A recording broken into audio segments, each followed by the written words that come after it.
The last thing Camilla Barlow remembered of the world she knew was the cloying sweetness of laudanum in her tea and the false, pitying smile of her uncle. She awoke not in her feather bed, but on the cracked, sun-scorched earth of the Devil's Jawbone canyons. They had taken her name, her home, and her future, leaving her with nothing but a tattered dress and a death sentence written in sand and stone. They believed the unforgiving wilderness would be her grave, a quiet and convenient end to the Barlow line. But they hadn't counted on the canyon having its own ghosts, its own justice. They hadn't counted on him, the man they called the Blood Hunter. The Barlow Ranch, a sprawling jewel of green pasture and winding creeks nestled in the foothills of the Ascension Mountains, had always been Camilla's sanctuary. For 20 years it was the only world she'd known, a world built by the strong hands and honest heart of her father, Lawrence Barlow. He was a pillar of the county, a man whose handshake was as binding as any contract penned by a Philadelphia lawyer. He taught Camilla how to read the clouds for rain, how to gauge the health of a calf by the look in its eyes, and how to ride with a straight back and a fearless spirit. That world shattered the day they brought her father's body back from a cattle drive. A freak accident, they said. A spooked horse, a poorly timed rock slide.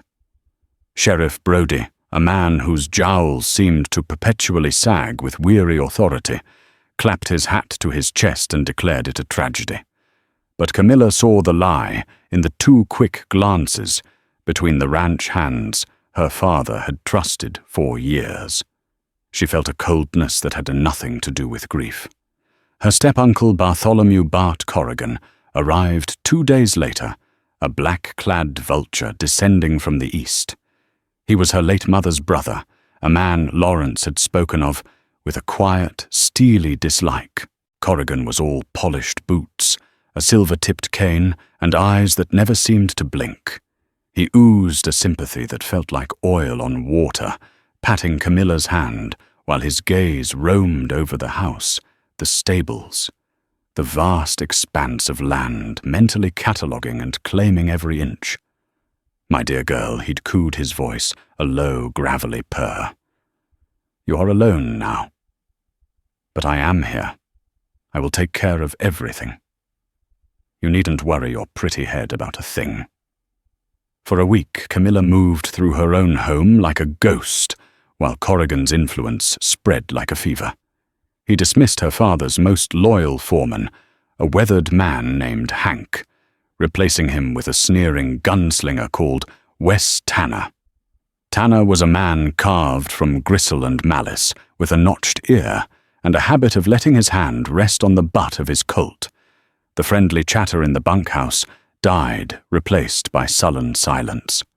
The warmth of the Barlow Ranch was being systematically extinguished. Camilla wasn't a fool. She knew what was happening. Her father's will was clear. She, his only child, inherited everything. Corrigan was the executor, a position of trust he was twisting into a weapon. She confronted him in her father's study, the scent of leather and old paper, a painful reminder of everything she was losing.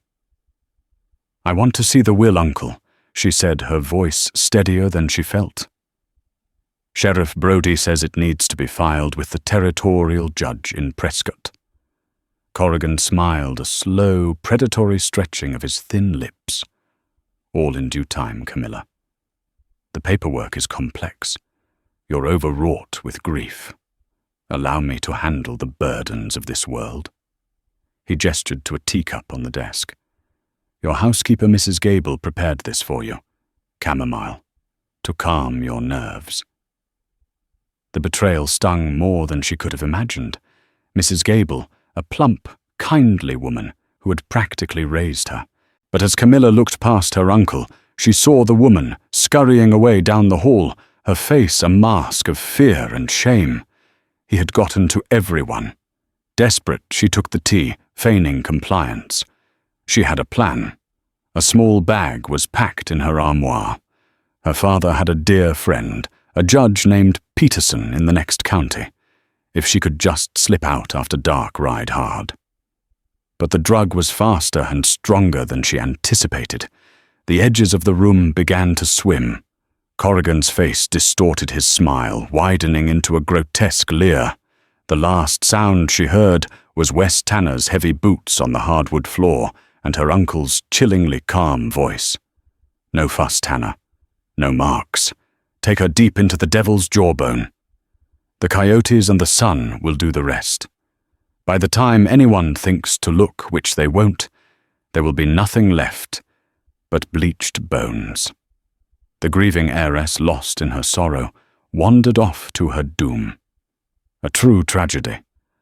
She awoke to a blinding, indifferent sun. The world was a canvas of red rock and cracked earth. Towering mesas and sheer canyon walls clawed at a mercilessly blue sky. Her head throbbed, her mouth was a desert of its own, and a profound, soul-crushing despair settled over her. They hadn't just killed her, they had erased her, leaving her to be scoured from the earth by the elements a forgotten secret, in a place no one dared to tread. She stumbled to her feet, a lone figure in a vast, silent cathedral of stone, and took her first agonizing steps into the wilderness that was meant to be her tomb. The first day was a blur of thirst and terror. The sun hammered down, leaching the moisture from her body, cracking her lips, and baking the very thoughts from her head. The silence of the canyon was a living thing, broken only by the skittering of unseen lizards and the mournful cry of a hawk circling high overhead. Camilla followed what she prayed was a dry creek bed, her city boots designed for manicured lawns and gentle rides, quickly shredding on the sharp rocks. Every shadow looked like a lurking predator. Every gust of wind sounded like the whisper of a pursuing Wes Tanner. By the second day she was driven by pure primal instinct. The memory of her father's smile of the cool water from the well at home became a torturous mirage. She found a stagnant, algae-choked pool in the shadow of an overhang and drank greedily, not caring about the risk. The water was warm and tasted of mud, but it was life. She huddled there as night fell, the temperature plummeting with startling speed. The cold was a different kind of predator, seeping into her bones, making her teeth chatter uncontrollably. She wept not with loud cathartic sobs, but with the silent, hopeless tears of the truly lost. It was on the third day, as she was slumped against a rock, her vision tunneling to a grey haze, that she saw him. He didn't ride up like a hero from a dime novel. He simply appeared. One moment there was nothing but shimmering heat waves rising from the canyon floor. The next, he was there standing 20 yards away, as still and silent as the ancient stones around him. He was tall and lean, dressed in buckskins and worn leather that blended perfectly with the landscape. A long-barreled rifle was held loosely in one hand. His face was all sharp angles and shadows under the brim of a battered hat, dominated by a formidable nose and a grim set to his mouth. But it was his eyes that held her pale, piercing grey, like chips of flint. And they missed nothing. Panic sharp and electric jolted through her. He was a wild man, an Apache, a bandit. He would finish the job her uncle had started. She tried to scramble away a pathetic, crab-like motion that sent a cascade of loose pebbles rattling down the scree. The man didn't move. He just watched her, his expression unreadable. When he finally spoke, his voice was a low rasp, like stones grinding together. "You're a long way from anything, ma'am, especially for someone not dressed for the occasion." He took a slow step forward, and she flinched. He stopped. "I'm not going to hurt you." "Who are you?" she whispered, her throat raw. He considered the question for a long moment. "Some call me Pike, Corbin Pike." The name meant nothing to her. But then he added, almost as an afterthought, "Others They call me the Blood Hunter." A fresh wave of fear washed over Camilla. The Blood Hunter. She'd heard whispers of that name in town, spoken in hushed tones. A man who didn't track for bounty, but for blood. A relentless tracker who hunted down men who had wronged the innocent, delivering a frontier justice far swifter and more final than any court. He was a phantom, a legend whispered around campfires. I haven't done anything," she stammered. His gaze swept over her. The tattered dress, the ruined boots, the sunburnt face, the desperation in her eyes. "I can see that. Question is what was done to you." He unslung a canteen from his shoulder and tossed it. It landed with a soft thud in the sand just in front of her. "Drink." Slowly. Camilla crawled to it, her hands shaking as she unscrewed the cap. The water was cool and clean, the most wonderful thing she had ever tasted. She followed his instruction, taking small sips, feeling the life seep back into her. When she was done, he walked over his steps, making almost no sound on the rocky ground. He knelt not too close and studied the tracks around her. His flinty eyes saw the whole story, the stumbling path from where she was left, the signs of exhaustion, the desperate scrape marks for water. 2 riders, he said more to himself than to her. One heavy man leading a second horse. Rode in left, 1 set of tracks going out. They didn't expect you to walk more than a mile. He looked back at her. Who were they? Telling him felt like a monumental risk, but looking into those unwavering grey eyes, she felt a flicker of something she hadn't felt since her father died, a sliver of hope. A man named Wes Tanner. He works for my uncle Bartholomew Corrigan. Corbin Pike's expression didn't change, but a new light, hard and sharp, entered his eyes. Barlow Ranch. She nodded, surprised. "You know of it. I know of Lawrence Barlow." He replied, his tone flat. He was a good man, a rare thing. He stood up, his decision made. The sun was beginning its descent, painting the canyon walls in hues of orange and deep purple. The air was already growing cold. Night comes fast here, and it comes with teeth. You'll die of exposure before morning. He turned and began gathering dry brush and fallen branches with an efficient, practiced economy of motion. He built a small fire pit, struck a flint and steel, and in moments a tiny flame flickered to life. The warmth that radiated from it was a miracle. Camilla watched him, mesmerized. He moved with a quiet confidence that spoke of a lifetime spent in places like this. He was as much a part of the wilderness as the hawks and the rattlesnakes. He pulled a strip of jerky from a leather pouch and handed it to her. "Eat," he commanded gently. Not much, but it's something. She chewed the tough, salty meat, the simple act of eating an anchor to a world she thought she'd lost forever. She sat by the crackling flames, the light dancing on his weathered face, pushing back the immense, terrifying darkness of the canyon. They hadn't spoken another word, but the message was clear. Her uncle had sent her to the canyons to perish in the cold and the dark. But this man, this grim and silent blood hunter, had offered her his fire, and with it a chance. The next few days were a crucible that forged a strange and fragile bond between them. Corbin Pike was a man of few words, teaching more through action than speech. He showed Camilla how to find water, not in stagnant pools, but by digging at the base of certain plants where the sand was cool and damp. He taught her to walk silently, placing her feet with care to avoid snapping twigs or dislodging stones. He pointed out the tracks of a mountain lion, the den of a rattlesnake, the subtle signs of a world that was deadly to the unwary, but an open book to him. For Camilla it was a harsh education. Her muscles ached, her skin was raw, and her grief was a constant heavy cloak. But with each passing day, the pampered rancher's daughter was stripped away, revealing a core of resilience she never knew she possessed. The fear remained, but it was now tempered with a growing anger, a cold, hard knot of fury in her belly. Corbin remained an enigma. He was courteous in a gruff, detached way, always ensuring she had the first drink of water, the better piece of jerky, the warmer spot by the fire. Yet he maintained a distance, a self-imposed isolation that she couldn't penetrate. He would sit for hours staring into the flames, his face a mask of old sorrows.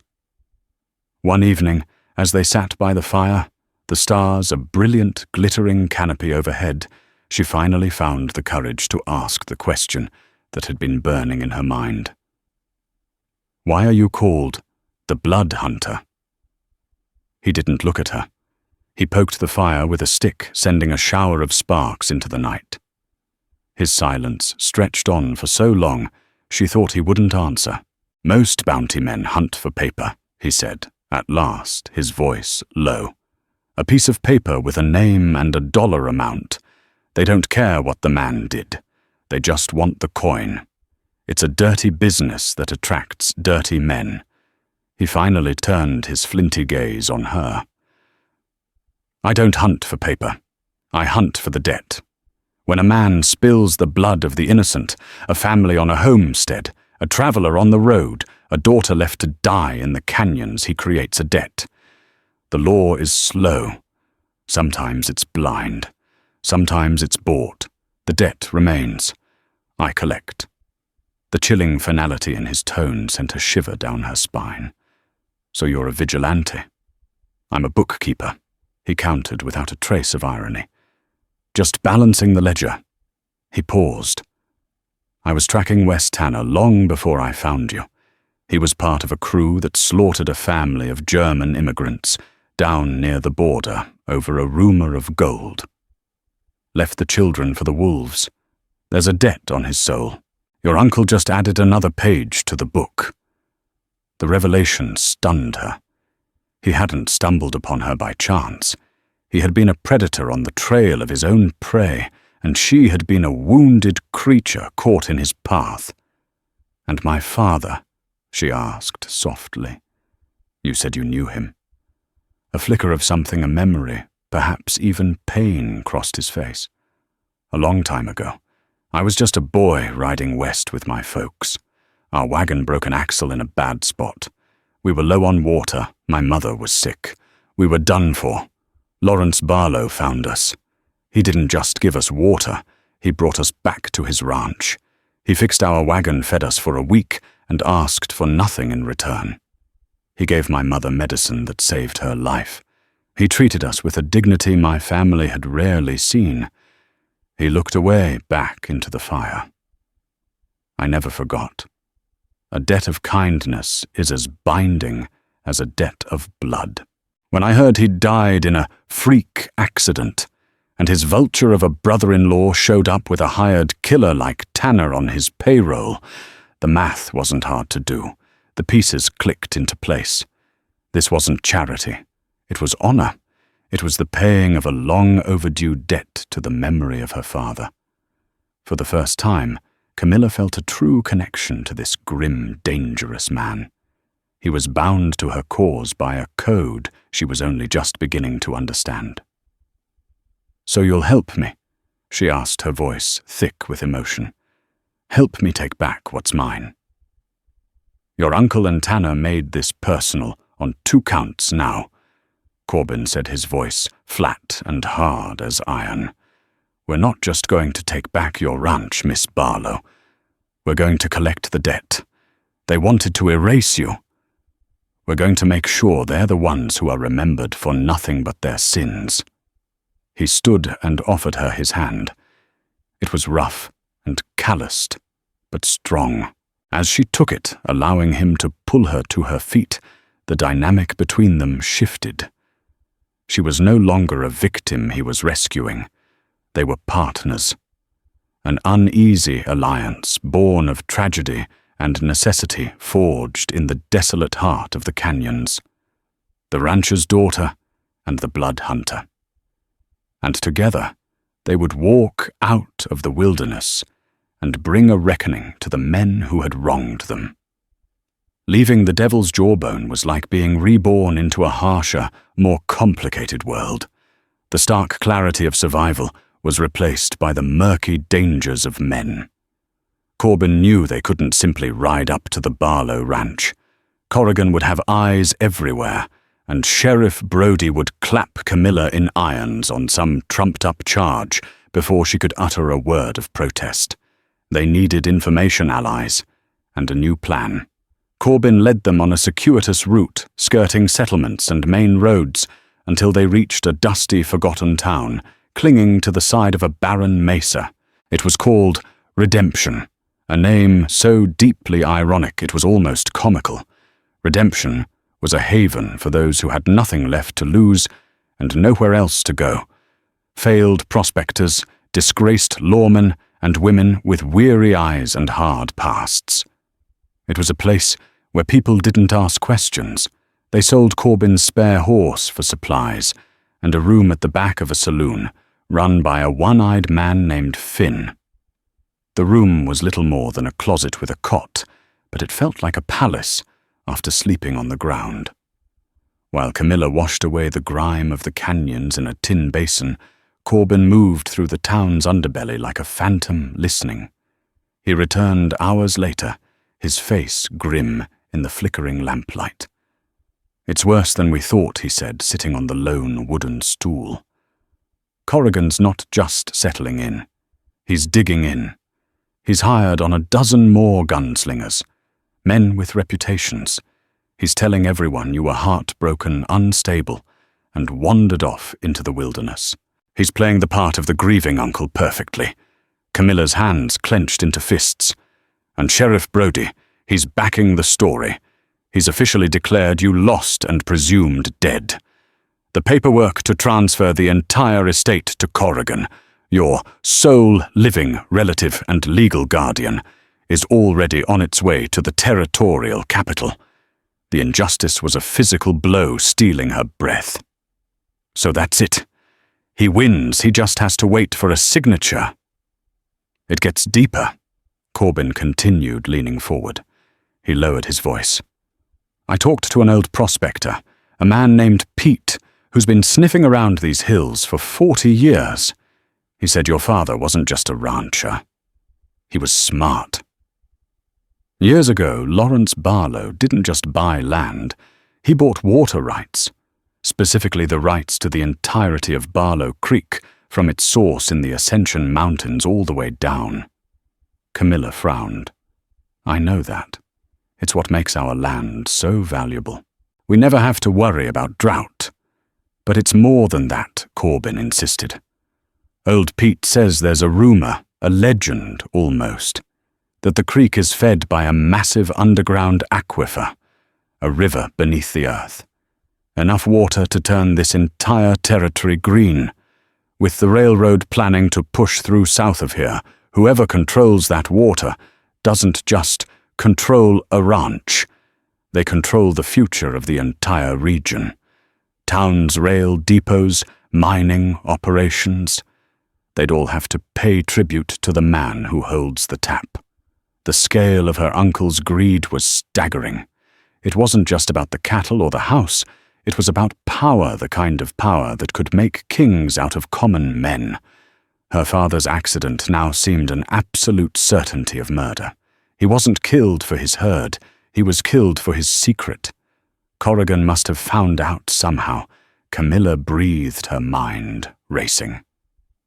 "That's why he's so desperate to have me gone permanently. A piece of paper in Prescott isn't enough if there's a chance I could reappear and challenge it."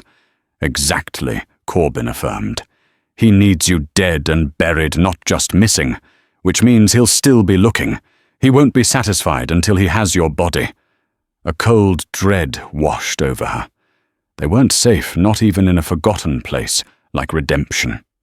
Corrigan's reach, fueled by the promise of immense wealth, would be long.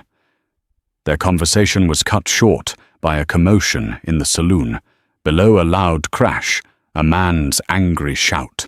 Corbin was instantly on his feet, moving to the door and listening intently.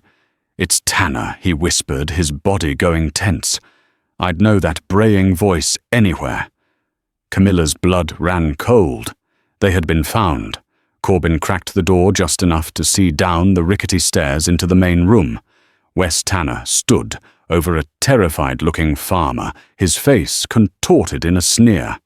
He was holding a piece of paper, a wanted poster. "I'm asking simple." Tanner snarled, his voice carrying clearly up to their room.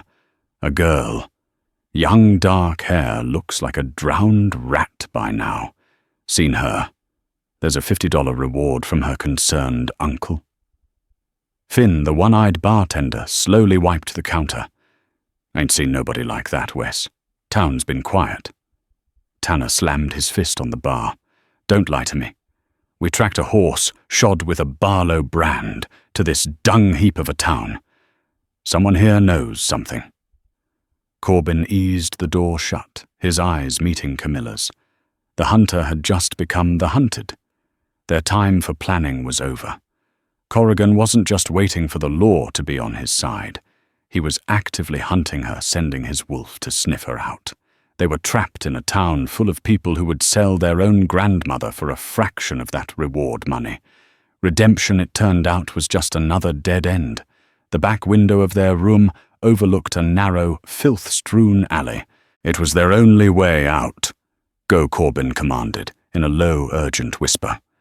"Down the alley head for the livery at the far end of town. Get 2 horses ready. Don't pay, just tell the stable boy it's for me. He'll understand. I'll meet you there." "What are you going to do?" Camilla asked, her heart pounding against her ribs. A grim smile touched Corbin's lips. "Create a diversion. Tanner's here for you, but he has a debt to pay me too. It's time to remind him of that." Before she could protest, he was gone, slipping out the door as silently as a shadow. Camilla didn't hesitate. She climbed out the window, her dress catching on a stray nail, and dropped into the alley. The stench of stale beer and refuse filled the air. She ran, her rebuilt courage warring with a primal fear. Inside the saloon, Corbin Pike descended the stairs not with stealth, but with a deliberate, heavy tread. Every eye in the room turned towards him. Wes Tanner, who had been menacing the bartender, froze and slowly turned. Recognition dawned on his face, followed by a mixture of shock and feral anger. Pike Tanner spat his hand, instinctively going to his pistol. Tanner Corbin replied, his voice calm and carrying. He stopped at the bottom of the stairs, his hands empty and away from his sides. "I heard you were looking for a ghost. You should know better. The desert doesn't give up its dead so easily." The other men in the saloon, sensing the imminent violence, began to melt away, backing into corners or slipping out the door. Tanner was flanked by 2 other hard cases from the Barlow ranch. They spread out their hands, hovering over their own guns. "This ain't your business, blood hunter," Tanner snarled. "This is a family matter."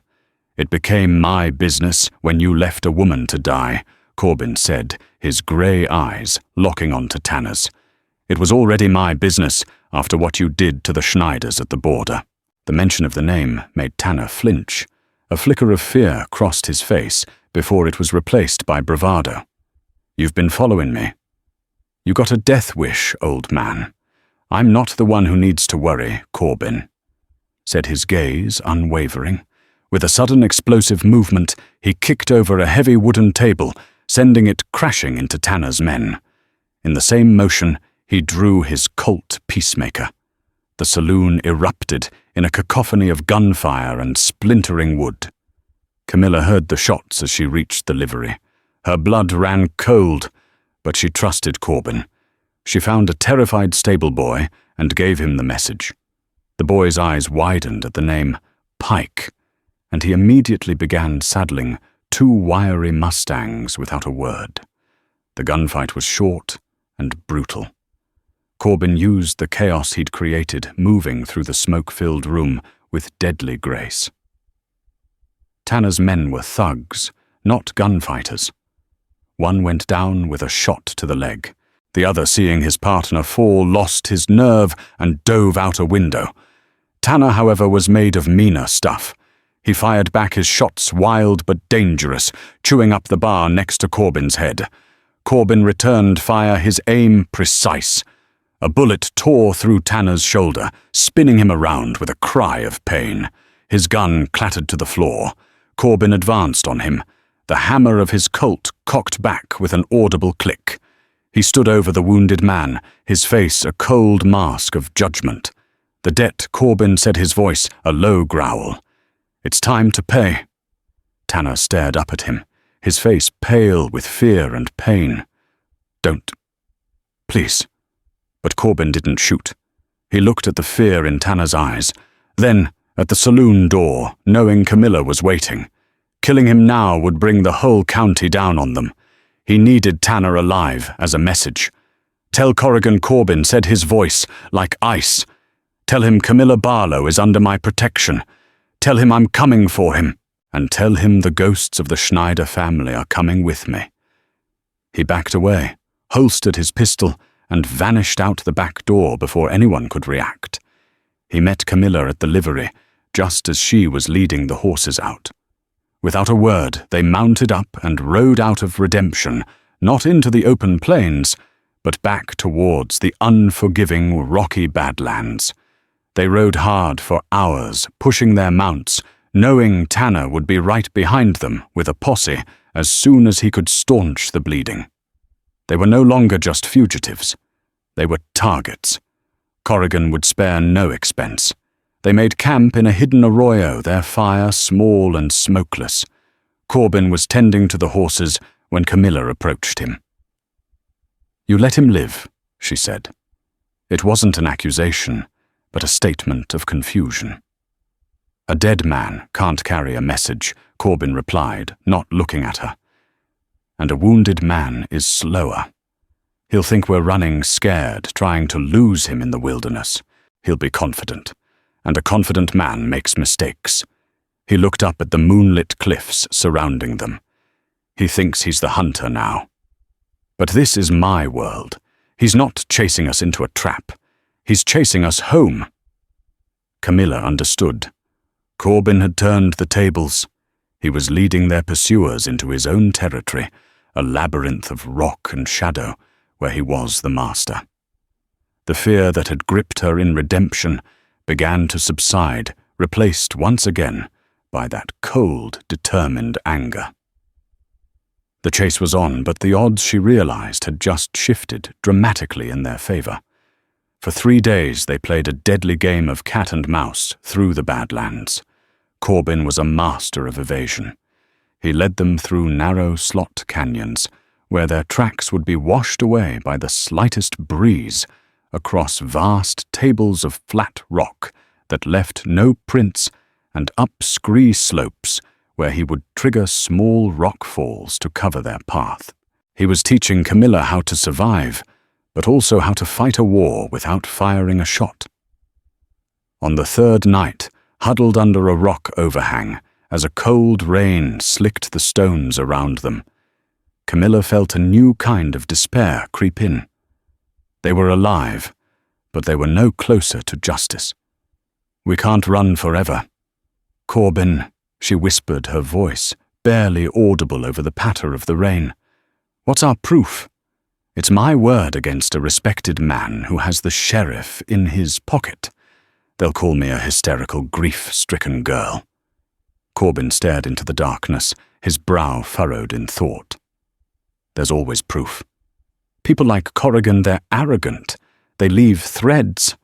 We just have to find the right one to pull." He looked at her. "Think Camilla. Your father.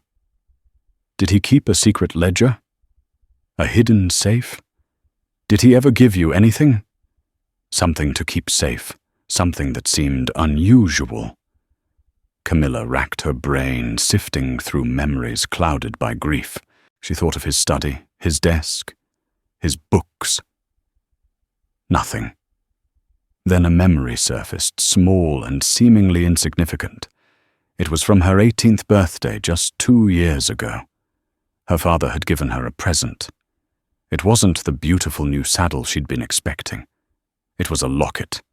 A simple silver locket, far plainer than the jewelry her mother had owned. "It's not just a piece of silver, Josie," he had told her, his voice serious. "It's a piece of our family, of this land. Never ever take it off. Promise me." She had promised, of course, though she hadn't understood his intensity. She wore it always. Her hand went to her neck. It was still there, tucked beneath the collar of her ruined dress, warmed by her skin. She had clung to it as the last tangible piece of him. She pulled it out, the silver glinting dully in the faint light. "There's this," she said, her voice trembling slightly. "He gave it to me for my 18th birthday. He made me promise never to take it off." Corbin took it from her, his rough fingers surprisingly gentle. He examined it closely. It was a simple oval shape, with a delicate engraving of a Barlow Creek willow tree on the front. He tried the clasp. It opened to reveal the space for 2 tiny portraits. Both were empty. "He never put pictures in," Camilla said, disappointed. "I always meant to ask him why." Corbin didn't answer. He ran his thumb over the inside edge of the locket. His eyes narrowed. He took out his skinning knife, a tool he kept honed to a razor's edge. Using the very tip of the blade, he probed at the tiny rim on the right side. There was a faint click, a sound she never would have noticed. A section of the locket's backplate, no bigger than a thumbnail, popped open. It was a hidden compartment, expertly crafted. Camilla gasped. Carefully, Corbin used the knife tip to pry out what was inside. It wasn't a gem or a secret message of love. It was a minuscule piece of oilskin folded over and over into a tight, tiny square. He painstakingly unfolded it. It was a document written in her father's precise, elegant hand. But it wasn't just writing. It was a map, a detailed geological survey of the Barlow Ranch, showing not just the creek, but the path of the massive underground aquifer Corbin had heard about. And folded with it was another even more important paper, the original territorial deed signed by Governor John C. Fremont himself, granting Lawrence Barlow and his heirs sole and exclusive rights to all surface and subterranean water sources originating on his property. It was a document of breathtaking power and foresight. "My God," Camilla whispered, staring at the papers. "This is it. This is why he was killed." Her father hadn't trusted a safe or a bank. He knew men like Corrigan could bribe, steal, and forge their way to anything they wanted, so he had placed the ultimate proof, the very key to the future of the territory, in the one place he knew it would be safe around the neck of the person he loved most in the world. He had given his ghost a weapon. "Corrigan doesn't have the ranch," Corbin said, his voice filled with a grim satisfaction as he carefully refolded the documents. "Not really. He's sitting on a powder keg, holding a forged deed, while the real one is right here." He placed the papers back in their secret compartment and snapped it shut. He handed the locket back to Camilla, his flinty eyes meeting hers. The rain had stopped, and the clouds were beginning to part, revealing a sliver of moon.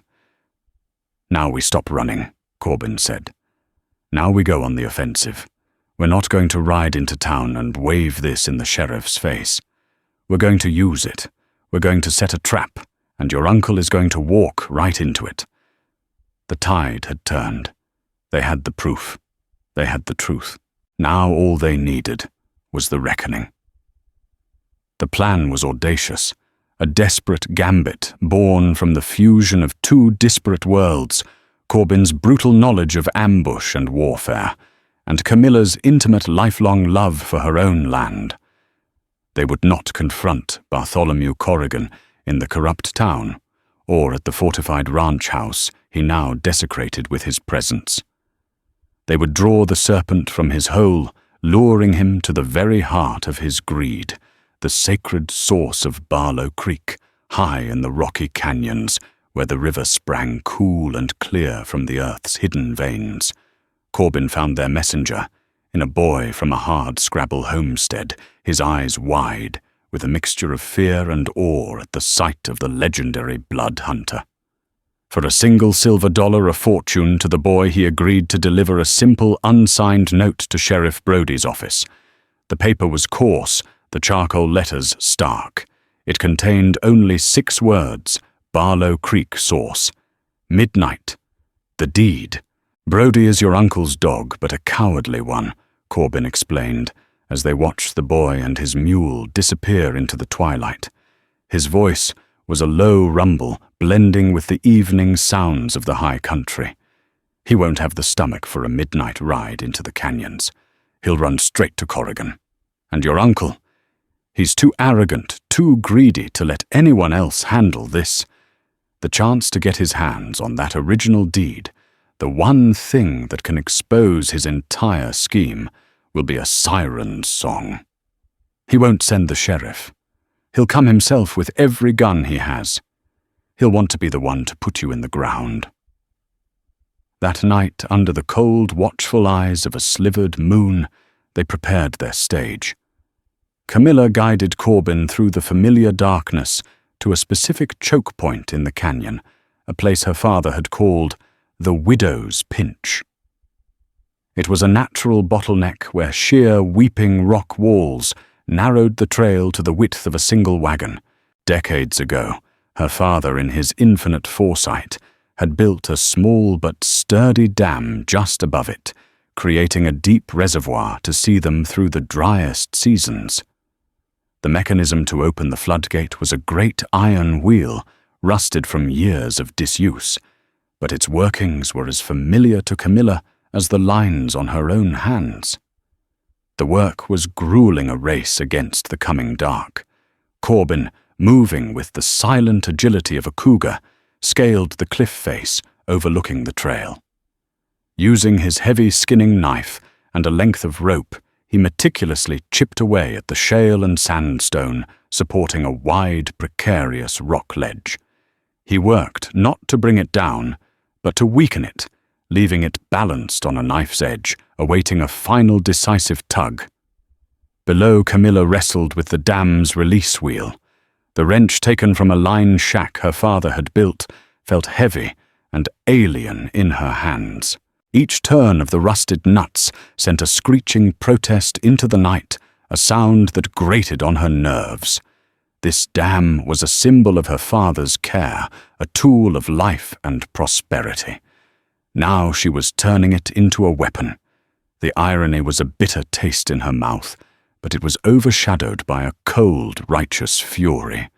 She worked until the great wheel was held by a single groaning pin, the immense pressure of the reservoir straining against it. With the trap set, they took their positions. An hour before midnight, they were shadows within shadows. Camilla concealed herself in a thicket of manzanita near the dam's mechanism, her father's old Remington Derringer clutched in her hand. The small pistol, once a comforting presence in her father's desk, now felt both impossibly heavy and terrifyingly small. Above, Corbin flattened himself on the cliffs, the rope for the rock slide coiled in his hand, his long rifle resting beside him. They waited.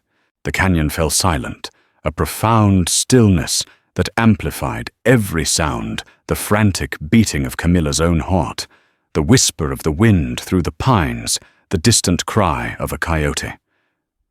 Fear, cold and sharp, tried to needle its way through her resolve. What if they didn't come?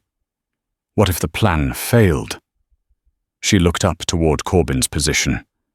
She couldn't see him, but she could feel his presence, a steady, calming anchor in the terrifying darkness.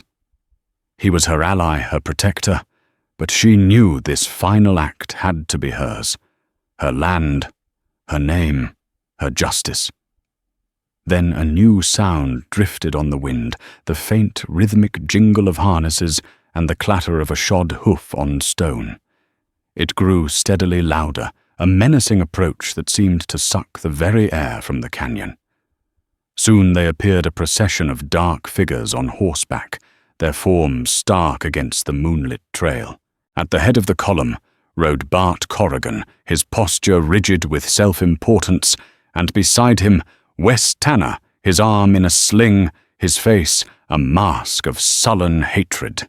A dozen more gunmen followed their rifles, unslung and ready. They rode with the swagger of conquerors into the very heart of the trap. Corrigan reined in his horse as they entered the Widow's Pinch, his sharp, querulous voice echoing off the rock walls. "Spread out, find them," he commanded the sound, sharp and imperious. "She can't have gone far. I want the girl alive for a moment. I want her to watch me burn that deed before I send her to join her sainted father." The venom in his voice solidified Camilla's resolve into a diamond-hard certainty. As the bulk of the riders funneled into the narrowest part of the canyon, a killing box of their own, making Corbin acted.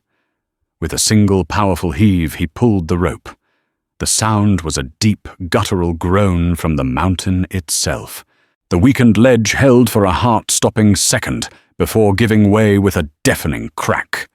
Tons of rock shale and earth cascaded down onto the trail behind the riders, a thundering, unstoppable avalanche that sealed the exit. Horses screamed and reared in terror, their riders fighting for control as the world dissolved into a choking cloud of dust and panic. The trap was sprung. In that same instant, Camilla threw her entire weight against the wrench, driving it home. The last pin sheared off with a sharp, metallic snap. For a breath, nothing happened. Then, with a screech of tortured metal that tore through the night, the floodgate gave way. A 10-foot wall of roaring, churning water, the entire contents of the summer reservoir surged into the narrow canyon. It was a physical manifestation of her rage, a liquid battering ram that smashed into the disorganized gunmen with unimaginable force. The torrent swept men and horses from their feet, tossing them like driftwood. Shouts of surprise turned into screams of terror before being swallowed by the roar of the flood. It was not deep enough to drown them instantly, but it was a powerful disabling wave, turning the canyon floor into a maelstrom of violent currents, panicked animals, and struggling men. Corrigan and Tanner, riding at the front, had been spared the worst of the initial impact, but now found themselves isolated, their escape route blocked, and their small army in disarray. As the initial wave passed, and the water level dropped to a rushing, waist-deep river, a figure emerged from the cliffs above. Corbin Pike descended, not with haste, but with the deadly deliberate certainty of an apex predator. His rifle leveled, his purpose absolute.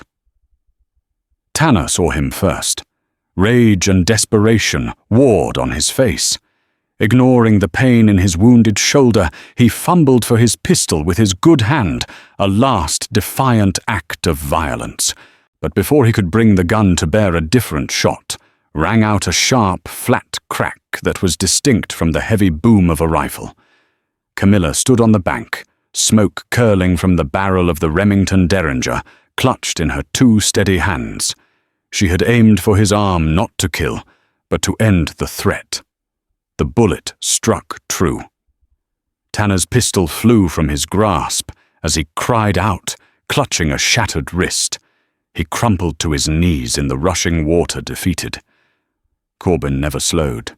He advanced on Bart Corrigan, who was sputtering in the muddy torrent. His fine eastern suit ruined his face, a comical mask of disbelief and apoplectic fury. You Corrigan shrieked, his carefully constructed composure shattering completely. "You backwoods filth, do you know who I am?" He fumbled inside his coat and produced a small, silver-plated pepperbox pistol, a gentleman's weapon entirely out of place in this primal chaos. He fired wildly, the shot going wide. Corbin deflected the weapon with the stock of his rifle and closed the distance, disarming Corrigan with a single brutal twist. He slammed him back against the slick canyon wall, the impact knocking the air from his lungs. The final judgment, however, belonged to Camilla. She walked down the bank and into the rushing, knee-high water, her tattered dress swirling around her. She stopped directly in front of her uncle, who was pinned against the rock by the silent, implacable presence of Corbin Pike. She raised her hand, and in her palm lay the simple silver locket gleaming in the moonlight. "This is what you were looking for." Uncle, her voice was not the voice of the girl he had banished. It was cold, clear, and resonant with an authority that echoed in the suddenly quiet canyon. She opened the locket, then its secret compartment revealing the tiny folded deed. Corrigan's eyes went wide, and a crazed, desperate hunger filled them. "Give it to me, girl," he snarled, making a pathetic lunge for it. Camilla simply closed her hand into a fist, protecting the small, powerful truth within. She looked him in the eye, and he saw not a grieving victim, but a survivor, a queen who had returned to reclaim her throne. "You sent me to the wilderness to be erased," she said, her voice ringing with the force of a final verdict. "But the wilderness doesn't erase, Uncle. It reveals. You wanted me to die, but you just taught me how to survive. This land, this water, this legacy, it doesn't belong to a murderer. It belongs to a Barlow." And so the legend of Camilla Barlow and the Blood Hunter was etched into the history of the untamed West. It's a story that reminds us that fortune is not found in gold or in deeds, but in the courage that lies dormant within us, waiting for the right crucible to bring it forth. It shows that even when the law is blind and allies are few, a single spark of justice offered by a stranger's fire can burn down an empire of deceit. They tried to bury her story under the canyon stones, but like the river her father protected, the truth always finds its way to the surface. If this story of survival, betrayal, and frontier justice captured your imagination, please show your support. Hit that like button, share this video with someone who loves a true Western saga, and most importantly, subscribe to our channel for more tales from the edge of the wild. Your support helps us keep these incredible stories alive. Click subscribe now, and we'll see you at the next campfire.